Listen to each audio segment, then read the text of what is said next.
안녕하십니까. 저는 2023학년도 물리천문학부 물리학 전공으로 입학하게 된 최원욱이라고 합니다.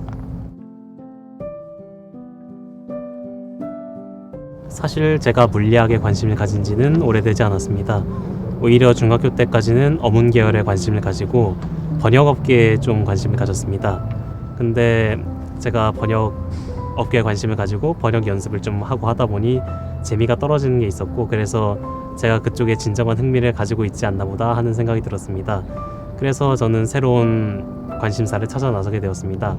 그런데 어떻게 그토록 관련성이 없어 보이는 물리학에 관심을 가지게 됐냐 하면은 아무래도 책 한 권의 영향이 큰 것 같습니다. 제가 고등학교 1학년 때 칼 세이건의 코스모스라는 책을 읽었습니다. 그 중에 제가 재미있게 읽은 내용이 천문학의 역사에 관한 내용이었는데, 이제 고대로부터 하여서 온갖 천문학에 관한 법칙들을 소개하고 그것을 마지막에 장식하는 것은 뉴턴이었습니다. 뉴턴은 자신이 세운 물리 법칙을 동원해서 그 모든 천문학 법칙들을 정리하고 증명하였습니다. 그래서 저는 여기서 호기심이 동했습니다.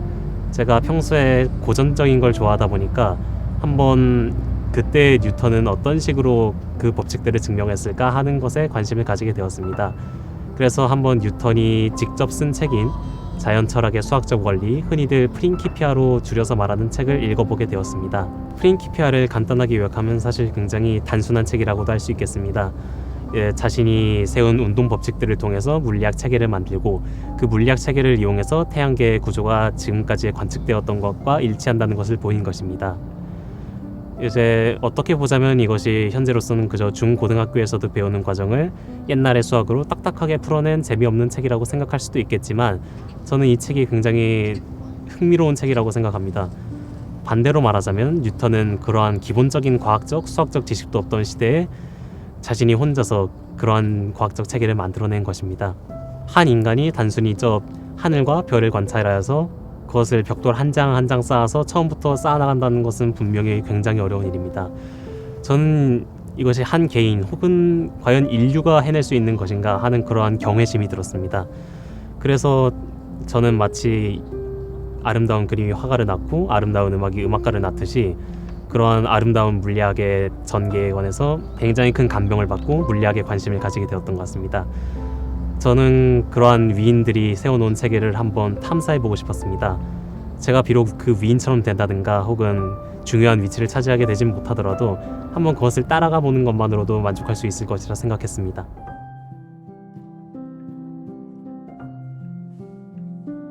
제 물리학과에 진학하기로 한 이상에 선택할 과목은 정해져 있었습니다. 이제 물리학 1과 물리학 2를 선택했습니다.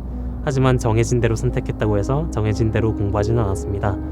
고등학교 2학년, 3학년 동안 내내 물리를 들었었는데 그 물리학의 수행평가는 늘 실험이었습니다.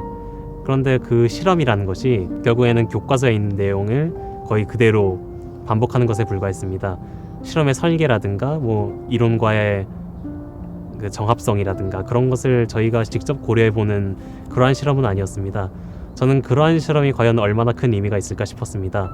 본래 실험은 이론과의 뭔가 유기적인 관계가 있는 그런 활동이어야 할 텐데, 그렇게 그저 교과서에 나온 대로 진행하는 실험은 뭔가 죽은 실험이 아닌가 생각이 들었습니다. 물론 그런 실험도 실험 방법을 배우고 실험 결과를 정리한다는 점에서 굉장히 중요한 과정이긴 합니다만은 저는 그러한 실험에는 만족할 수 없었습니다.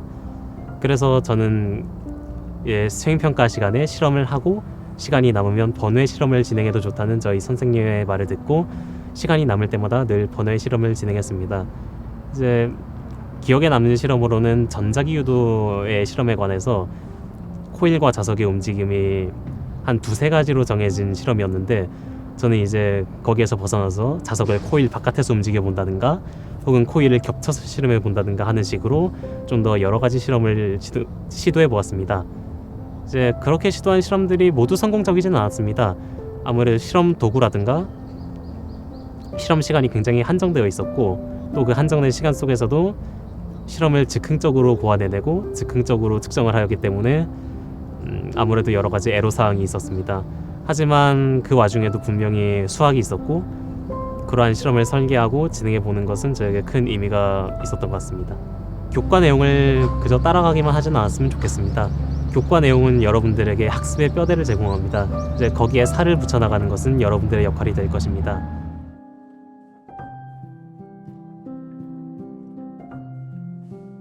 고등학교 때 제가 가장 기억에 남는 활동은 아무래도 3년 내내 진행했었던 동아리 활동, 그러니까 오케스트라 활동이었던 것 같습니다. 이제 오케스트라 활동은 입부부터 기억에 남는 것들이 많습니다. 아무래도 제가 중고등학교 생활을 하다 보니까 이제 학교에서 동아리 활동을 할 때 굉장히 동아리 활동을 무의미하게 하는 경우가 많았던 것 같습니다. 주위에서는 그저 시간을 때우기 좋은 동아리라든가 여러 가지 활동을 기록하기 좋은 그런 동아리들을 학생들이 많이 선택하는 것을 보았습니다. 저 또한 중학교 때까지는 그렇게 시간 때우기 좋은 동아리를 선호했던 것 같습니다. 그런데 고등학교에 들어가고 나서부터는 그렇게 굉장히 요식적인 동아리 활동보다는 뭔가 실제로 제가 열정을 쏟아붓고 의미 있게 할 수 있는 활동을 하는 동아리에 들어가 보고 싶었습니다. 그래서 그때 제가 가장 관심사를 가지고 있었던 것이 음악이었기 때문에 음악 동아리를 들고 싶었고 그렇기 때문에 오케스트라 동아리에 관심을 가지게 되었습니다. 그런데 오케스트라 동아리에 덜컥 들기에는 아무래도 당시 상황이 코로나 상황이었기 때문에 활동이 굉장히 제한될 수도 있다는 생각과 고등학교에 들어가서는 이제 생기부 같은 것을 챙겨야 하지 않을까 하는 생각에 다른 수학이나 과학이나 그렇게 교과 과정과 연계된 동아리를 한번 해볼까 하는 고민도 했었던 것 같습니다.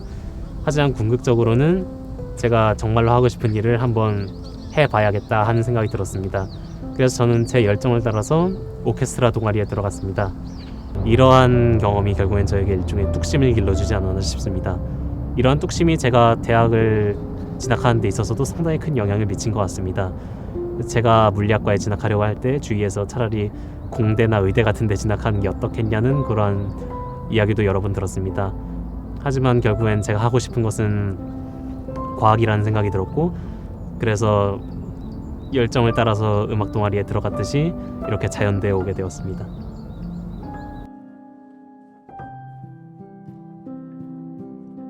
제가 응시한 그 전형의 모든 평가 요소들 중에 면접이 가장 미지의 영역이었던 것 같습니다.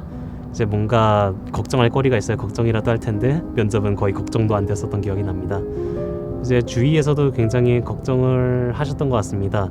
이제 어떤 분은 저에게 한번 학교에서의 도움에 더해서 한번 사설 학원 같은 곳에 도움을 받아보는 것이 어떠냐 하는 조언도 하셨습니다. 근데 저는 그렇게까지는 필요가 없을 거라 생각했고 결국엔 그게 맞았던 것 같습니다. 일반 전형의 재시문 면접과 다르게 서류 면접의 경우에는 결국에는 자신의 서류를 바탕으로 면접을 보게 됩니다.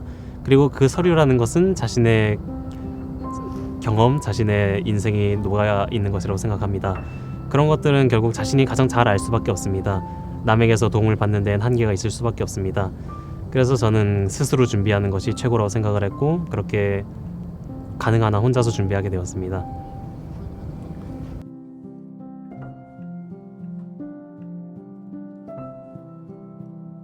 학생부 종합전형에서 가장 중요한 건 자발성이라고 생각합니다. 학생부 종합전형의 취지라는 것 자체가 뭔가 내신과 수능 같은 정형화된 평가 체계가 아니라 여러분들 개개인이 가지고 있는 그러한 열정과 노력한 과정들을 살펴보는 것이기 때문에 자신이 뭔가를 더 할 것이 아니라 자신이 좋아하고 열정을 가지고 있는 것을 열심히 그대로 한 다음에 그것을 기록하는 과정만 더하면 된다고 생각을 합니다. 그런데 단순히 이렇게 자신이 좋아하는 것을 하고 기록하는 것을 넘어서 기록을 하기 위해서 어떤 활동에 전념하는 경우가 종종 보였던 것 같습니다. 그런데 저는 그런 것들이 그다지 크게 도움이 되지 않을 것 같다고 생각이 듭니다. 그렇게 자기적으로 한 행동들의 경우에는 결국에는 그 깊이가 겉보기에는 깊어 보일지 몰라도 자신에게 남는 것이 얕을 수밖에 없습니다. 심층적으로 봤을 때 이러한 활동들은 결국 자신의 평가에 좋은 영향을 주기 어려울 뿐만 아니라 자신에게 그렇게 많은 것이 남지도 않고 결과적으로는 단순히 시간을 낭비하게 될 뿐이 아닌가 하는 생각이 듭니다. 그렇게 자신을 전공 적합성이라는 것에 끼워 맞추기보다는 그저 자신이 하고 싶은 일에 좀 더 전념을 하는 것이 더 도움이 되지 않을까 생각이 듭니다.